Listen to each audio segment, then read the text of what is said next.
What Rod Laver is to tennis, what Jack Nicklaus is to golf, that's what Bobby Fischer is to chess. And on June the 22nd, unless arrangements fall apart, and in the stormy world of chess anything can happen, Bobby Fischer of the United States will finally meet Boris Spassky of the Soviet Union in Belgrade, Yugoslavia, for the chess championship of the world. At stake, immense prestige for the Russians, who jealously guard their reputation as the country of the chess masters. They've held the world title for 35 years, plus a purse of $138,500, the richest prize for a head-to-head confrontation in any sport but boxing. Boxing champions have been coming to the Catskill Mountains of New York for almost half a century to get in shape.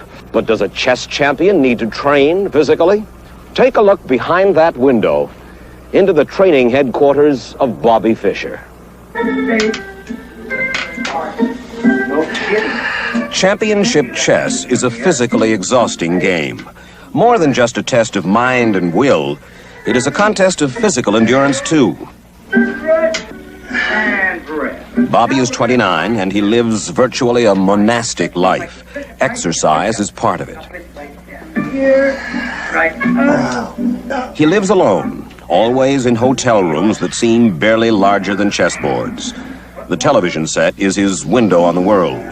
Daytimes for his exercises, nighttimes for old movies. It is almost the only company he keeps. A lot of the time he won't even answer his telephone. He's shy, suspicious of strangers. It took us nearly 6 months to persuade him to sit for this television portrait. Fischer was a child prodigy. He began playing when he was 6. A prodigy, but never the darling of the chess world. From the beginning, he gave officials a hard time. He'll refuse to play a match because his special terms aren't met. It's either money or the number of games or the schedule of play. Nothing is ever quite right. He isn't even U.S. champion now because he refused to play under the conditions laid down by the U.S. Federation. And for the past month, he's been giving fits to the International Federation, too. Not enough money for the winner of the world title, he says. He's sure he's going to beat Spassky, and he thinks he's worth more than a mere $90,000. He's a stubborn young man. Sometimes he fights for principle, more often just for himself. Before we settled down to talk to Bobby, we asked him to play one of the coming generation's most promising players, 12-year-old Lewis Cohen. The game is speed chess. Each player has 5 minutes to finish, which makes the contest as violent as chess ever appears to someone who doesn't really understand the game. And Bobby, even here, plays to win. No mercy for the young. Before the 5 minutes are up, he closes in for the kill. Check, and Lewis Cohen concedes. Winning is obviously very important to you. Now, winning for winning's sake is important. But do you like to beat another man? Yeah, I do. Yes, I like to beat another man. Well, you smile about it. You like to crush another man's ego? Uh-huh.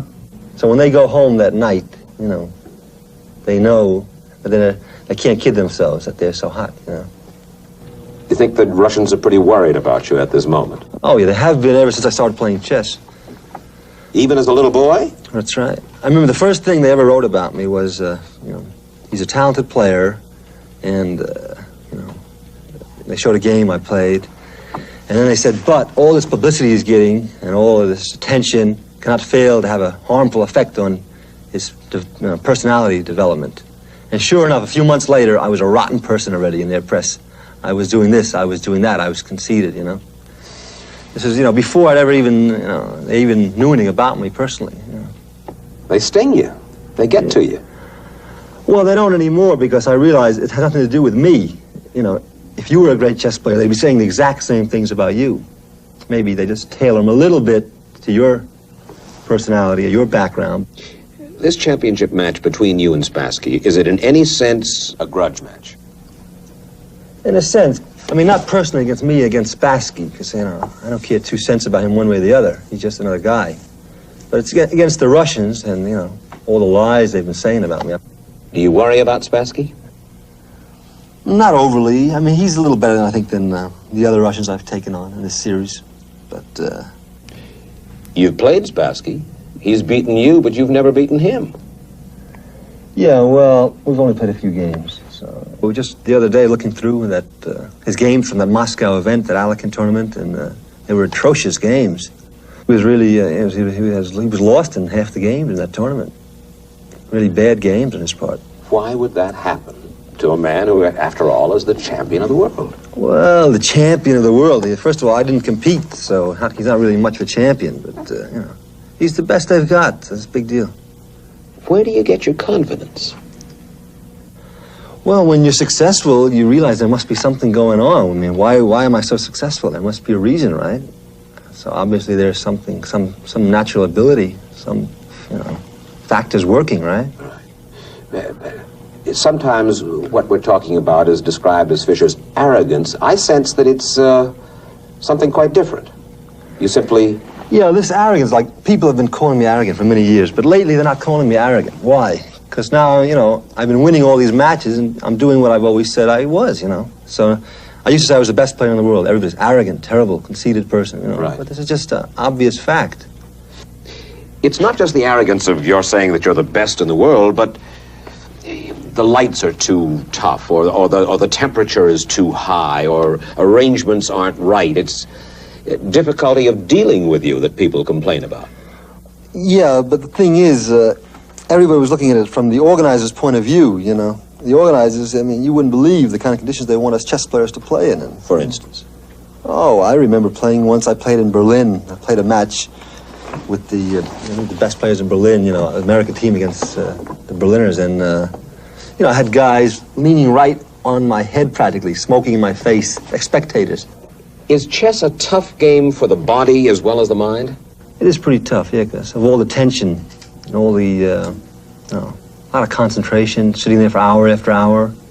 It's real exhausting. I think that that's pretty difficult for somebody who doesn't know the game to understand. It looks like, I mean, after all, you and I sit at a board. Yeah.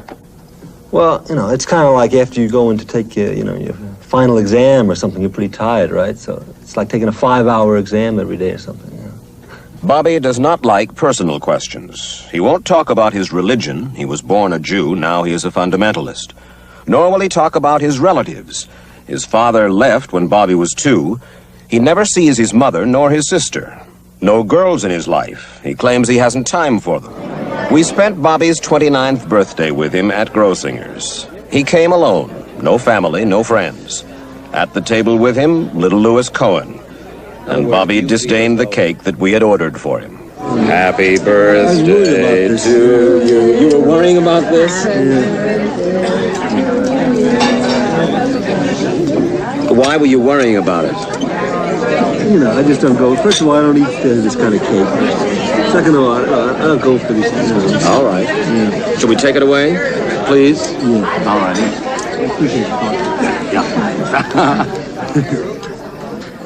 His only constant companion is the big red book of Spassky, a collection of 350 tournament games that Boris Spassky, the man he wants to take the world title from, has played. Bobby's training for the title match consists of studying every one of those games, every move, every strategy. He carries the book with him everywhere as if to absorb its contents through his fingertips. He has no advisors, no coaches, no manager. He doesn't really trust anyone's advice. In a sense, his most reliable friends are the pieces on the board.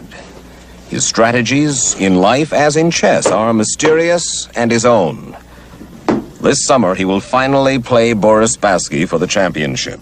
And perhaps he'll prove what he has always said, that Bobby Fischer is the best chess player in the world. But win or lose, Bobby wants everyone to know he did it by himself.